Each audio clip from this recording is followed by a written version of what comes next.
저희 회원님들이 말씀하시는 게 저도 탐구대회 상 받았어요 이렇게 말하는 정도는 놀랍지 않은 일이 됐습니다. 웩슬러 검사 같은 거 그리고 IQ 검사 같은 거 사실 안 해도 흥미있는 활동이나 장난감, 책, 퍼즐 이런 활동들 다른 자격 전혀 없이 30분 이상 몰두할 수 있는 아이들은 충분히 하거든요. 이제는 선행 속도가 중요한 게 아니에요. 예비 초등학생 두신 부모님들 제가 오늘 말씀드린 대로 딱 3개월만 해보세요. 아니 일주일만 해보시고 아이가 과학 탐구력이 높아지는 것 같다 그러시면은 3개월 꼭 해보세요. 3개월 해보시면은 정말 완전히 아이가 달라집니다. 지금 하셔야지 나중에 초등학생, 중학생 되면 절대 못합니다. 학생의 탐구하고자 하는 본능을 정상화시키고 학생의 과학 인재로서의 능력을 정상화시키는 게 과학고로 갈 수 있는 지름길이라는 거죠. 제가 오늘 말씀드릴 것은 제가 예비 초등학생 탐구에 대해서 딱 한 가지 말씀드릴 겁니다. 지금 제가 말하는 이 한 가지만 따라 하시면 정말 완벽한 탐구 활동 성공하시고 정말 건강한 탐구 습관도 만들고 과학고 진학도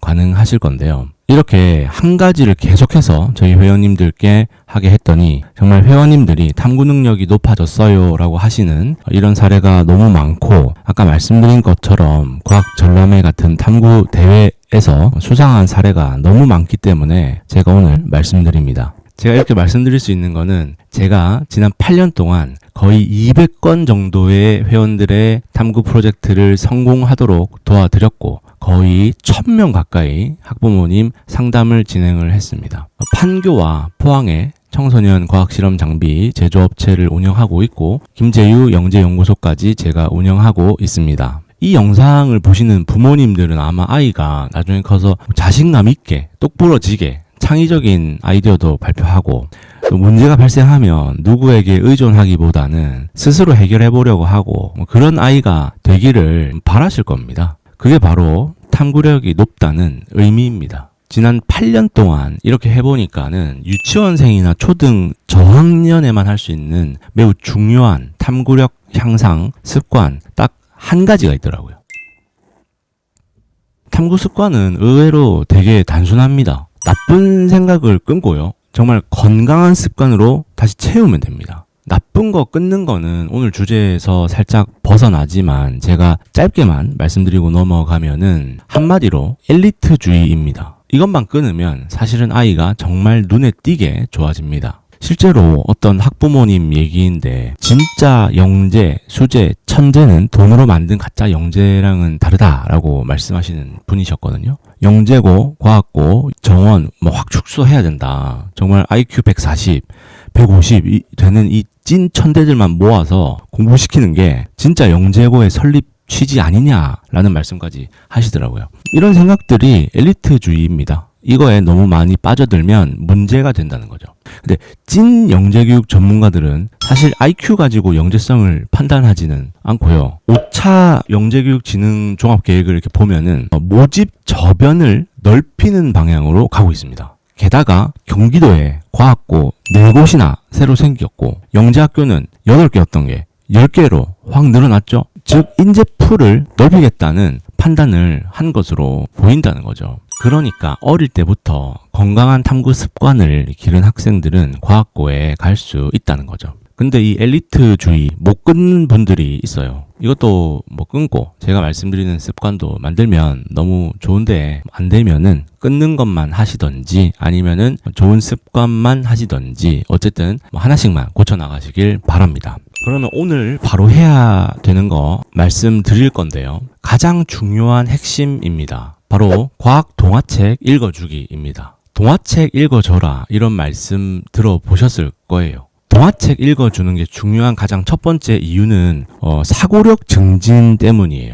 책을 읽어주면 그 안에서 지식을 외워서 똑똑해진다고 생각하시는데 아니에요. 그거는 좋은 거 하나만 알고 2개는 모르시는 겁니다. 무슨 말씀이냐면 동화책을 읽어줌으로써 우리 뇌에서는 새로운 질문들과 아이디어를 만들어냅니다. 게다가 부모님이 확장적인 질문을 던지면 점점 두피질이 자극이 되면서 창의성과 문제 해결력이 높아져요. 상상력을 기반으로 새로운 가설과 주제를 탐색하게 되는 거죠. 게다가 이런 동화책 시간은 긍정적인 정서를 유발한다는 거 잘 경험해 보셨을 거예요. 도파민이 나와서 보상 회로가 활성화됩니다. 책 읽는 시간이 즐겁고 안전하다고 느끼니까 실수나 실패에 대한 두려움도 줄어들고 또 자유롭게 질문하고 아이디어도 내놓을 수 있게 되는 거죠. 근데 이러한 심리적 안전성이 결여되면 아이들은 아이디어도 말 못하고 실수나 실패만 두려워하게 된다고 합니다. 정리하자면 어릴 때 동화책을 읽어주면 좋은 탐구 습관이 생기고 실패를 두려워하지 않게 돼요. 사실 초등학교 입학하면 어쩔 수 없이 경쟁 시스템 속에 들어가야만 하잖아요. 그런데 미리 이런 좋은 탐구 습관을 갖춰 놓으시면 훨씬 더 경쟁 압박 속에서 건강하게 버텨나갈 수 있다는 거죠. 근데 문제는 세상에 동화책이 너무나도 많다는 거예요. 진짜 1000권이 뭡니까? 더 넘을 거예요. 저도 읽어주려고 했는데 한숨부터 나오더라고요. 그리고 솔직히 그 동화책들이 전부 과학 탐구력을 증진시키는 목적으로 쓰여진 것들도 아니더라고요. 자, 그러면 제가 오늘 해결책을 딱 말씀드리겠습니다. 매주 새로운 과학적 발견들이 사실 발표가 되고 있습니다. 그런데 기존의 동화책들은 기획부터 출판까지 너무 오래 걸려서 사실상 동화책에 이번 주에 발표된 과학적 성과들을 녹여내는 것은 불가능합니다. 그런데 아이가 최신 과학 발견들, 이 아이의 수준에서라도 이해하고 있는 것이 너무나도 중요합니다. 잘 아시겠지만 이런 새로운 지식, 정보들은 빨리 습득할수록 가치가 높은 겁니다. 그리고 그런 지식들은 아이가 탐구 아이디어를 생성하는데 너무나도 중요한 역할을 한다는 거죠. 반대로 말하면 맨날 게임만 하고 머릿속에 별로 들어있는 게 없는 아이가 좋은 아이디어를 낼 수는 없다는 것이죠. 그리고 이런 탐구 아이디어가 생성이 되어야 탐구가 진행이 되고 과학고 합격도 가능해진다는 거 너무 잘 아실 거예요. 근데 이것보다 더 중요한 게 있습니다. 이제 무료로 생성형 AI를 이용해서 누구나 최신 네이처 논문을 동화책으로 직접 만들어서 읽어줄 수 있다는 것입니다. 한마디로 우리는 모두 박사급 인력을 손안에 들고 다니고 있는 거예요. 생성형 AI를 활용하면 어려운 네이처 논문도 순식간에 우리 아이만을 위한 멋진 동화책이 되는 거죠. 근데 이런 걸 이용하지 않으면은 아이가 탐구를 진행할 수도 없고 진행하더라도 좋은 주제를 가져가지 못하는 거예요. 그래서 제가 이거를 하는 AI 프롬프트를 드릴 건데 고정 댓글 링크에 가시면은 자세히 어떻게 동화책을 만드는지 설명이 나와 있고요. 그래서 최신 네이처 논문을 동화책으로 만들어서 읽어줘야 하는데 얼만큼 읽어줘야 되냐, 내가 아이의 탐구력을 늘려주고 싶다라고 하는 분들은 일주일에 2번 이상은 반드시 읽어줘야 돼요. 너무 어려운 네이처 논문 읽어주면 아이들이 스트레스 받는 거 아닌가요? 라고 하는 분들이 있는데 그 분들은 막 논문을 동화책 형태가 아니고 막 있는 그대로 막 매일매일 읽는 분들이에요. 그렇게까지 할 필요는 없고 최대 맥스 2회 정도만 동화책 만들어서 읽어주셔도 탐구력 늘리는 데는 충분하다 생각하시면 될 것 같고, 저는 이미 탐구력이 높아요, 아이디어가 샘솟아요 하시는 분들은 일주일에 한 번만 하셔도 충분합니다. 최신 논문 읽어야 하는 이유 또 하나만 더 말씀드리면은 카더라 뉴스에 대한 저항성을 높이는 게 정말 중요하잖아요. 학생들이 탐구할 때 그냥 블로그 글 보고 카페 글 보고 주제 잡아서 유튜버가 그렇다고 하던데요? 블로그에 그렇게 써져 있던데요? 그러는 경우가 실제로 있거든요. 근데 여기서 네이처 논문 읽기가 되는 아이들은 그런 신뢰도 낮은 정보에 대한 필터링에 중요한 역할을 한다는 거죠. 그러니까 탐구력을 높이고 과학고에 가는 데에만 중요한 게 아니라 이 현대 사회에서 믿을 수 있는 정보를 찾고 과학적으로 사고하는 데에도 중요하니까 여러분들 최신 네이처 논문을 꼭 아이에게 동화책으로 읽어주셨으면 좋겠습니다. 제가 세계 3대 학술지 리스트랑 무료로 논문 다운받는 방법 띄워드릴 테니까 여러분들이 잘 활용해서 아이들에게 읽어주시면 좋을 것 같습니다. 제가 지금 잠깐 여기다가 띄워드릴게요. 물론 동화책의 디자인, 문학적 완성도 이런 거는 전문 작가님의 작품하고 비교할 수는 없습니다. 하지만 이거는 책 자체가 목적이 아니고요. 단순한 조기 선행을 나가지 않고도 우리 아이가 최신 과학 트렌드를 접하고 또 이 질문을 유도할 수 있는 가장 확실하고 저렴한 도구인 거죠. 또 자연스럽게 극상위권만 아는 진짜 비밀, 탐구 습관과 과학적 사고력을 키워줄 수 있다는 거죠. 어릴 때부터 일상 속에서 의문을 던지는 습관, 몰입력, 그리고 탐구 내용을 이렇게 기록하는 연습 같은 습관들, 그런 것들이 합격 로드맵의 결국에 첫 단추가 됩니다. 부모님이 할 일은 이 아이에게 어떤 날은 생명공학에 대한 논문을 줘보시고 어떤 날에는 물리학에 대한 논문을 읽어줘보시고 환경공학에 대한 논문도 줘보시면서 이 반응을 잘 관찰하는 겁니다. 그리고 그런 것들을 잘 기록해 놓으셔야 한다는 겁니다. 또한 이 동화책이라는 게 단순히 읽어주기만 하는 것이 아니라는 거 아마 잘 아실 겁니다. 이 아이들이 이야기를 이렇게 듣다가 자신이 이해하는 선에서 아이디어를 도출하거나 궁금증을 질문할 것입니다. 그럴 때 아빠는 몰라 라고 하시면서 귀찮아 하시지 마시고 그 속에 보물이 들어있습니다. 그 아이디어와 질문이 바로 아이의 시그니처 과학실험 주제가 되는 것입니다. 5번, 10번 반복하다 보면 아이에게서 반복되는 질문, 그리고 계속 쭉 지속되는 관심이 드러날 수 있습니다. 그것이 앞으로의 아이의 시그니처 탐구 주제가 된다는 거죠. 내가 아이에게 15분이라도 투자해서 읽어줘야겠다라고 생각하고 하시면 훨씬 더 여러분 과학 탐구력에 도움이 될 수 있고 과학고 합격도 성공할 수 있어요. 사실 저는 8년간 과학 탐구 컨설팅을 운영해왔는데 사실 이런 습관 가지고 있는 학생은 거의 없었어요. 저는 이 일을 하기 전에 대학원 생활을 하고 연구원 생활을 하면서 제가 어릴 때 꿈꿨던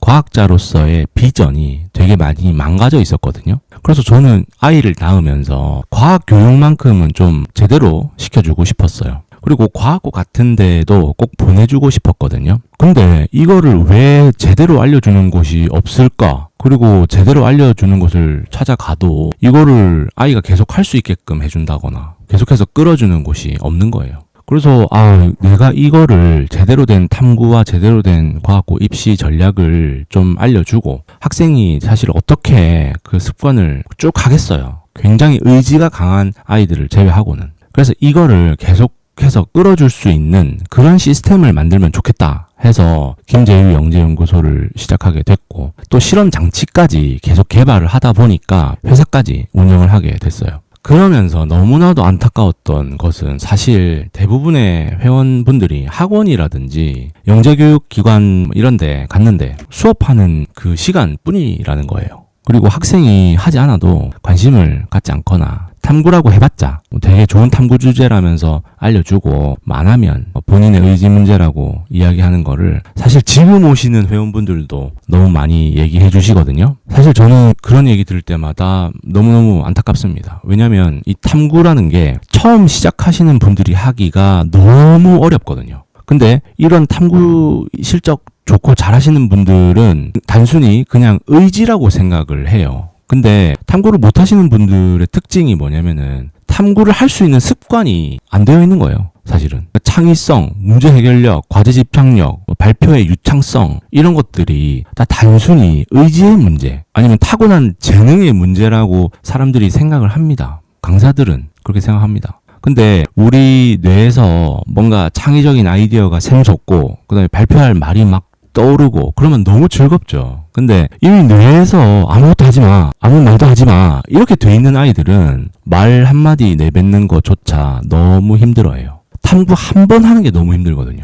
근데 이미 너무 잘하는 아이들은 그런 선순환 구조가 형성이 돼 있어서 그걸 이해를 못하죠. 그래서 습관을 만들고 나중에는 뇌에서 자동적으로 탐구 활동을 하게 세팅을 해놓는 게 너무 중요하거든요. 그래서 매일 탐구 내용을 읽고 쓰고 하는 게 중요한데 사실 대부분의 학원 같은 데에서 탐구 주제를 알려주더라도 심지어 그 실험 장치까지 제공을 하더라도 이걸 하게 하는 의지에 대한 문제 사실 이런 것들이 안타까우면서 제가 지금까지 영재연구소를 운영하게 됐고 200건에 달하는 프로젝트를 하게 된 것 같아요. 오늘 제 얘기를 쭉 들으시고 제가 말씀드린 한 가지만 정말 다 바꾸지 않으셔도 되니까 하나만 해보시고요. 나는 진짜 미래 세상에서 우리 아이가 새로운 인생을 살게 하고 싶다 하시는 분들은 정말 결심하시고요. 정말 저는 여러분의 자녀도 정말 건강해졌으면 좋겠습니다. 그리고 탐구가 자발적으로 됐으면 좋겠어요. 의지로 이 악물고 과학고 가려고 하는 탐구가 아니고 정말 탐구력이 높아지네. 저희 회원분들이 항상 하는 얘기가 더 이상 이제 탐구대회 나가고 이런 게 두렵지가 않아요. 그리고 왜 여태 그런데 안 나갔는지 모르겠어요. 이제는 정말 너무 대회나 기회가 있으면은 참가를 하고 싶고 이제는 진짜 과학고 가고 싶어요 말하시는 분들이 너무 많거든요. 그래서 실험하고 싶고 뭔가를 쓰고 싶고 이러면 너무 좋은 탐구 습관이 형성된 거고 그러면 너무 편안하게 과학고에 갈 수 있습니다. 이런 부분에서 좀 힘드신 분들을 위해서 저희가 온라인으로 관리를 해드리고 있습니다. 제가 정말 잘 준비를 했고 위에 말한 습관들 그 다음에 실험 장치 이런 것들 사실 혼자 해나가기 굉장히 어렵거든요. 그래서 이런 것들을 함께 할 수 있게 저희가 도와드리고 지난번에 저희가 신청을 받았는데 너무 많은 분들이 신청을 해주셔서 제가 다 못 받았어요. 그래서 이번에는 제가 조금 더 받을 수 있게 자리를 더 만들었거든요. 그래서 신청하실 분들은 제가 고정 댓글에 링크를 남겨 놓을 테니까 건강한 탐구 하고 그 다음에 정말 제대로 한번 탐구해보고 싶은 분들 들어오셔서 살펴보시고 신청하시면 좋을 것 같습니다. 기타 궁금하신 내용들은 댓글로 달아주시면 제가 최대한 성실하게 답변 드리고 다음 영상의 제작에 참고할 테니까 댓글로 달아주세요. 이 영상을 보고 정말 많은 아이들이 더 건강해지고 과학자로서의 꿈을 이루기를 바라신다면 여러분 구독과 좋아요 꼭 눌러주시고요. 지금까지 긴 영상 시청해주셔서 감사드립니다.